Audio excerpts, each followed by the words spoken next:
తెలంగాణ స్ఫూర్తి ప్రదాత, స్వరాష్ట్ర సాధకుడు, ప్రజల ఆశా జ్యోతి, రైతు బాంధవుడు, తెలంగాణ తొలి ముఖ్యమంత్రి శ్రీ కల్వకుంట్ల చంద్రశేఖరరావు గారికి హృదయపూర్వక జన్మదిన శుభాకాంక్షలు. ఇట్లు మీ సైనికుడు షంబీపూర్ రాజు, ఎమ్మెల్సీ, బీఆర్ఎస్ మేడ్చల్ జిల్లా అధ్యక్షులు. అందరికీ నమస్తే. రేవంత్ రెడ్డి ఎప్పుడు ఏం బాంబులు వెలుస్తాడో అర్థం కాకుండా పోయింది. ఇప్పుడు ఏమైందంటే, మొన్ననేమో మంత్రులు నా సీటు గుంజుకునే ప్రయత్నం చేస్తున్నారు, నేను లేస్తే సీటు గుంజుకోవాలని చూస్తున్నారు, నన్ను సీట్లకి వెళ్ళి దొబ్బేయాలని చూస్తున్నారు, అసలు నా పక్కన కూర్చొని పని చేయడానికి ఎవరికి ఇష్టం లేదు, నేను ఎప్పుడు లేస్తానా అని చూస్తున్నారు. ఇట్లాంటి కామెంట్ చేసిందంటే మినిస్టర్స్ సహకరిస్తే నేను ఏదో చేసేవానో సంథింగ్ ఏదో తెలియదు ఆయన ఉద్దేశం. క్యాబినెట్లో ఆయన టీం, క్యాబినెట్ అంటే ఎవరు టీం కాదు, ముఖ్యమంత్రి ఎవరుంటే వాళ్ళ టీం క్యాబినెట్. గవర్నమెంట్ నడిపేది ఒక వ్యక్తి కాదు, ఒక వ్యవస్థ నడుపుతుంది గవర్నమెంట్ని.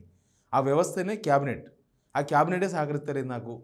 మరి ఈయన సహకరించకపోతే ముఖ్యమంత్రిగా ఆయన ఏం చేయదలుచుకున్నాడో తెలియదు. వాళ్ళ రాజకీయాలు అవి, ఇంటర్నల్ పాలిటిక్స్. అది గవర్నమెంట్ పైన, గవర్నెన్స్ పైన, అంటే పరిపాలన పైన ప్రభావం చూపకూడదు.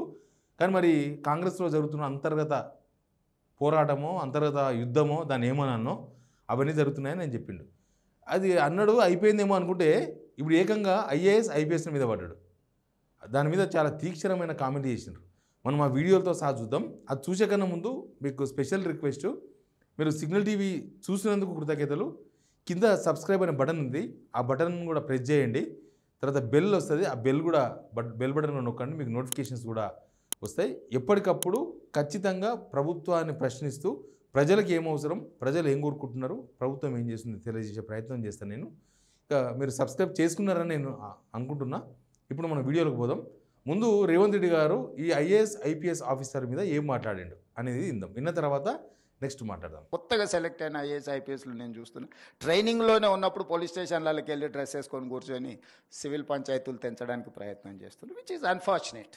అంటే సివిల్ పంచాయతీలు ఐపీఎస్ ఆఫీసర్లు తెంచేస్తున్నారంటే మరి అవి మన దగ్గరికి వచ్చేవి రాకుండా పోతున్నాయనా, లేకపోతే నిజంగానే ఐపీఎస్ ఆఫీసర్లు ట్రైనింగ్లో ఉన్న వాళ్ళు పోలీస్ స్టేషన్లో కూర్చొని అదిగో విత్ డ్రెస్తో పోయి సివిల్ పంచాయతీలు తెంచుతున్నారంట.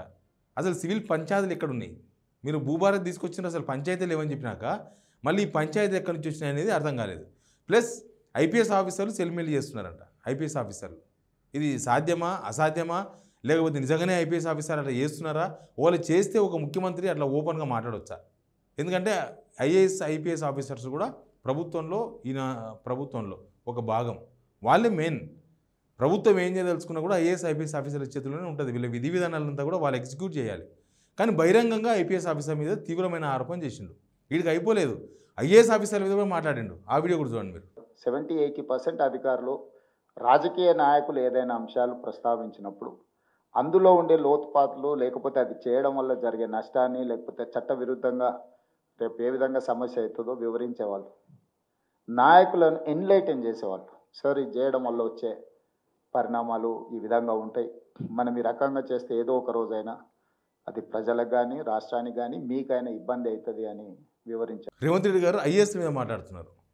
ఐఏఎస్లు పరిపాలనకు సహకరిస్తలేననేది ఆయన మాట్లాడిన దానిలో అర్థం ఏంటంటే, నిజంగానే పొలిటీషియన్స్కి తెలియదు. సేమ్ టైం తెలియకపోతే వాళ్ళని అడిగి తెలుసుకోవాలి.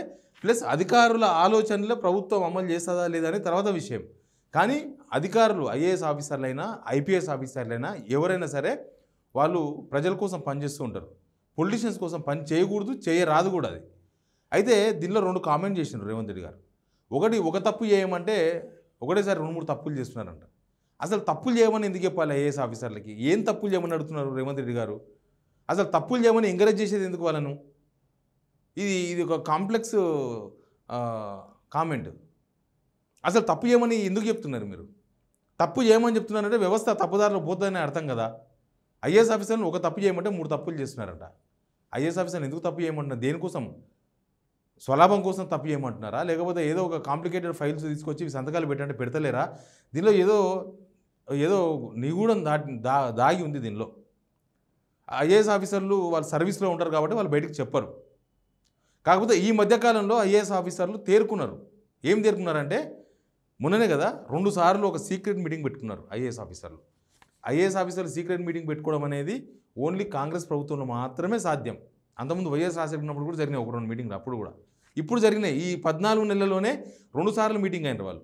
ఇంకా ఐఏఎస్ ఆఫీసర్లు ఏసీ రూమ్లో కూర్చుంటున్నారు, బయటకు వస్తలేరు. మీ ఎమ్మెల్యేలు ఎడ తిరుగుతున్నారు, మీ మినిస్టర్లు ఎడ తిరుగుతున్నారు. అంటే మీరు మాత్రం ఏసీ రూమ్లో ఉంటారు, ఐఏఎస్ ఆఫీసర్లు బయట తిరగాలనా? అసలు ప్రభుత్వం ఏమైనా చేస్తే కదా ఐఏఎస్ ఆఫీసర్లు జనాల్లోకి పోయి మా ప్రభుత్వం గన పనిచేసిందని. మీరు పోతేనే జనం రివర్స్ అవుతున్నారు. ఇంకా ఆల్రెడీ మీరు ఆ కొడంగల్లో చూసారు కదా, ఒక కలెక్టర్ మీద దాడి జరిగింది కదా. అంటే వీళ్ళు పోయి జనాలతో తన్నులు తినాలే, మీరు మాత్రం మంచిగా గవర్నమెంట్ బడ్జెట్ పెట్టుకొని ఛాయలు తాగకుండా బిస్కెలు తినుకుంటా ఏసీ రూమ్లో కూర్చుంటారా? ఐఏఎస్ ఆఫీసర్లు పనిచేసే విధంగా ప్రోత్సహించుకోవాలి. గవర్నమెంట్లో ఉన్న వాళ్ళు వాళ్ళ మీద అబాండాలు వేసి, లేకపోతే పాత గవర్నమెంట్ పైన ఉన్న కోపాన్ని, పాత గవర్నమెంట్లో ఉన్న పొలిటీషియన్స్ పైన ఉన్న కోపాలను తీసుకొచ్చి ఐఏఎస్ ఆఫీసర్లకు ఐపీఎస్ఆర్లకు తగలబెడితే ఏమవుతుంది? ఇప్పుడు ఏమైంది, ఈ కార్ రేస్లో కేటీఆర్ను టార్గెట్ చేసింది. దానిలో ఏం జరిగిందో ప్రభుత్వం ఇప్పటిదాకా చెప్పలే. ఇప్పటిదాకా కోర్టు కూడా చెప్పలే. మనకు చెప్పాలని అవసరం లేదు, కోర్టుగానే చెప్పాలి కదా. కోర్టు కూడా వీళ్ళు చెప్పలే అది ఈ కార్ రేస్లో ఏం అన్యాయం జరిగింది, ఏం అవినీతి జరిగింది అనే విషయం ఇప్పుడు దాకా తెలియదు. ఇప్పుడు ఏమంటారు వాళ్ళు ఆ కేసులో, ఇప్పుడు మేము ఇన్వెస్టిగేషన్ చేసి తెలుసుకుంటారంట. ఒక తప్పు జరిగిందని తెలిసినప్పుడు ఆ తప్పు ఎట్లా జరిగింది అనేది ఇన్వెస్టిగేషన్ చేయాలి. తప్పేం జరిగిందో తెలుసుకోనికే ఇన్వెస్టిగేషన్ చేయడం అంటే అది కావాలని చేసినట్టు లెక్క. తప్పు తెలిసినప్పుడు ఇన్వెస్టిగేషన్ చేయొచ్చు. ఈ తప్పు ఎట్లా జరిగింది, దీని వెనుక ఎవరున్నారు, ఈ తప్పు వెనుక ఏమేమి జరిగినాయి, ఇంకా లోతుగా ఇన్వెస్టిగేషన్ చేసి అసలు దీనిలో ఉన్న వ్యవహారం ఏంది, నిజాలు ఏంది బయట పెట్టవచ్చు. కానీ ఇక్కడ కేటీఆర్ను టార్గెట్ చేయాలని చెప్పి ఏదో ఒక కేసును పెట్టి ఆ కేసులో ఏం చేయొచ్చు, అసలు కేసులో ఏం జరిగిందని తెలుసుకోవడానికి ఇన్వెస్టిగేషన్ చేసి అందులో ఒక ఐఏఎస్ ఆఫీసర్ అరవింద్ కుమార్ను ఐపీఎస్ ఆఫీసర్ని ఇరికించి ఐపీఎస్ ఆఫీసర్ దానిలో ఇన్వాల్వ్ చేసి ఒక రిటైర్డ్ ఇంజనీర్ని కూడా తీసుకొచ్చి దానిలో పడేసి పెడితే ఇంకా పరిపాలన ఎట్లా ముందుకు సాగుతుంది? ఇక ప్రతి దానిలో ఫస్ట్ నుంచి మీరు చూస్తుండండి, ఐఏఎస్ ఐపీఎస్ ఆఫీసర్ని బెదిరింపులే డైరెక్ట్గా. ఐఏఎస్ ఆఫీసర్లతో ఐపీఎస్ ఆఫీసర్లతో వాళ్ళ దగ్గర నుంచి మనం నేర్చుకోవాలని మీరు అన్నారు. పొలిటీషియన్స్ పరిపాలన చేసే వాళ్ళు పొలిటీషియన్సే, కానీ నిజంగానే వాళ్ళ దగ్గర నుంచి తెలుసుకోవాలి, వాళ్ళ దగ్గర నుంచి వాళ్ళ సహాయం తీసుకోవాలి, పరిపాలన చేయాలి. మీరు చేసేటువంటి చేసి వాళ్ళందరినీ దొంగలని ముద్రలేసి స్టార్టింగ్ నుంచి ఐపీఎస్ ఆఫీసర్లను దొంగలోనే ముద్రనే వేస్తున్నారు. ప్రతి విషయంలో మీరు జాగ్రత్త ఉండకపోతే మిమ్మల్ని స్థానచలనం చేస్తాం. ఏ ఐఏఎస్ ఆఫీసర్ని ఐపీఎస్లను వీళ్ళు 3 నెలలుగానే ఎక్కుంచారు. ఆయనకి ఎక్స్పీరియన్స్ వస్తుందేమో అని భయం. ఇదేంటంటే ఇన్సెక్యూరిటీ ఫీలింగ్. ఈయనకి ఇన్సెక్యూరిటీ ఫీలింగ్, ముఖ్యమంత్రి గారికి ఇన్సెక్యూరిటీ ఫీలింగ్తోన ఐఏఎస్ ఆఫీసర్లను పటపట ట్రాన్స్ఫర్ చేతిలో ఉందని చెప్పేసి మార్చవచ్చు. అట్లా ఆయన ఒక దగ్గర ఉంటే ఒక 2 నెలల 3 నెలల ఒక సంవత్సరం ఉంటే కదా ఆయనకు అవగాహన వచ్చేది అని చెప్పేది. ఆయన ఎప్పుడు ఏంటో ఆయనకి తెలియదు. ఐఏఎస్ ఆఫీసర్ అట్లా అయిపోయింది గవర్నమెంట్లో. మంచిగా పనిచేస్తున్నాను శ్రీనివాస్ రెడ్డి గారు, మంచిగా పనిచేస్తుంటారు ఐపీఎస్. కొత్తగూడ శ్రీనివాస్ రెడ్డి గారు ఏమైంది, ఎవరిదో ఎంఐఎంల ఫోన్లు ఎత్తలేదని, ఎంఐఎంలకు అనుగుణంగా ఆయన నిర్ణయాలు తీసుకోలేదని, ఈ నిర్ణయాలను వాళ్ళని వ్యతిరేకిస్తూ వాళ్ళు కంప్లైంట్ చేస్తే తీసుకుపోయి లోపల విజిలెన్స్లో పడేసినారు. ఏసీబీలో పనిచేస్తున్నారు. ఏసీబీ కమిషనర్గా పనిచేసిండు సివి ఆనంద్ గారు. ఏం చేసి మీరు తీసుకుపోయి ఏసీబీ రైట్స్ బాగా జరుగుతున్న టైంలో తీసుకుపోయి హైదరాబాద్ కమిషనరేట్ చేసినారు. మరి ఇవన్నీ చూసిన తర్వాత, ఇవన్నీ ఇట్లా చూసుకున్న తర్వాత ఐఏఎస్ ఆఫీసర్లు ఏ ధైర్యంతో పనిచేయాలి? ప్రభుత్వాలు కాపాడాలి. తప్పు జరిగితే ఆ తప్పు ఎట్లా జరిగింది, ఆ తప్పులో ఏం జరిగింది అది మాట్లాడాలి. నాకు ఓవరాల్గా ఏమర్థమైందంటే రేవంత్ రెడ్డి పరిపాలన నడుస్తలేదు, కుంటుబడింది కాదు. కుంటుబడింది అంటే మెల్లగా నడుస్తున్నాడు, కుంటు లేదు పింటు లేదు, మొత్తానికి వాష్ అయిపోయింది. అది వాష్. ఒక పక్క మినిస్టర్లు సహకరిస్తలేదని చెప్తున్నాడు, ఇంకో పక్క ఐఏఎస్ ఐపీఎస్ ఆఫీసర్ మీద అభాండాలు వేస్తున్నారు. వాళ్ళు కూడా సహకరిస్తలేరని ఇండైరెక్ట్గా చెప్తున్నాడు. వాళ్ళు కూడా మాకేం చెప్తలేరు, మాకు చెప్పాలి కదా అని అడుగుతున్నారు. ఇప్పుడు మనం ఒక సీటు కూర్చున్నప్పుడు ఆ సీట్ మంచిగా ఉందా లేదా చూసుకోవాలి. మనమే కింద మంట పెట్టుకొని సీటు కాలుతుంది అంటే దానికి అర్థమైంది. ఇక మీ ప్రభుత్వం ఇంకా జనాల కోసం పనిచేస్తానని ఎవరు అనుకోవాలి? లేకపోతే ఈ వ్యవహారం మొత్తం కూడా మినిస్టర్ల మీద ఐఏఎస్ ఐపీఎస్ ఆఫీసర్ల మీద తప్పించుకోదలుచుకున్నారా? తప్పించుకోవాలనుకుంటే ఇట్లాంటి కామెంట్సే చేస్తారు. గవర్నమెంట్లో ఎవడన్నా ఇప్పుడు నువ్వు గవర్నమెంట్లో ఉన్న ప్రతిపక్షంగా ఉన్నప్పుడు నువ్వు మస్తు ఆరోపణలు చేయొచ్చు. చేసిరు కూడా. రేవంత్ రెడ్డి గారు ఐఏఎస్ ఆఫీసర్ల మీద అందరి మీద ఆరోపణలు చేసినారు. కొంతమందిని మాత్రం గతంలో తీవ్రమైన ఆరోపణలు చేసి వాళ్ళని ఇంకా వీళ్ళు అదే ప్లేస్లో ఉంచుకున్నారు. మనకి ఇప్పుడు జయేష్ రంజన్ ఉన్నారు. జయేష్ రంజన్ ఐటీ ఇంకా ఏమేమో ఇచ్చారు ఆయనకు. ఆయన అంతకుముందు ఐటీ డిపార్ట్మెంట్కే పనిచేసిండు, ప్రిన్సిపల్ సెక్రటరీగా పనిచేసిండు. ఇప్పుడు సీసీఎల్ఏ ఎవరు చూస్తున్నారు? సీసీఎల్ఏకు అంతకుముందు ఈ మీరు ఆరోపణ చేశారు కదా, గట్టి ఆరోపణ చేసినారు కదా. అసలు ధరణి ఎత్తేస్తామన్నారు, ధరణి ఎత్తేసామన్నారు. ఆ ధరణికి పనిచేసిన నవీన్ మిటలే మళ్ళీ ఇప్పుడు భూభారతికి పనిచేస్తున్నాడు. ఆరోపణ చేసిన వాళ్ళేమో మీ దగ్గరనే ఉన్నారు, మంచిగానే ఉన్నారు. ఎవరైతే కామ్గా డ్యూటీ చేసుకున్నారో, వాళ్ళ పనాలు చేస్తున్నారో వాళ్ళ మీద మీ ప్రతాపం చూపిస్తున్నారు. మేమే ఒక తప్పు చేయనంటే వాళ్ళు 3 తప్పులు చేస్తామని చెప్పిన తర్వాత అసలు గవర్నమెంట్ అవసరమా? తెలంగాణలో ఈ గవర్నమెంట్ అవసరమా? ఈ గవర్నెన్స్ అవసరమా? మీరు ముఖ్యమంత్రిగా అవసరమా? ఏం జరుగుతుంది? మన ఇన్స్టిట్యూట్లోనో లేకపోతే మన ఇంట్లో తప్పు జరిగితే మనం లోపల మాట్లాడుకుంటాం, ఇట్లా కాదు ఇట్లా చేయాలి అని. అంతేగాని మీరు చేస్తున్నది ఏంది?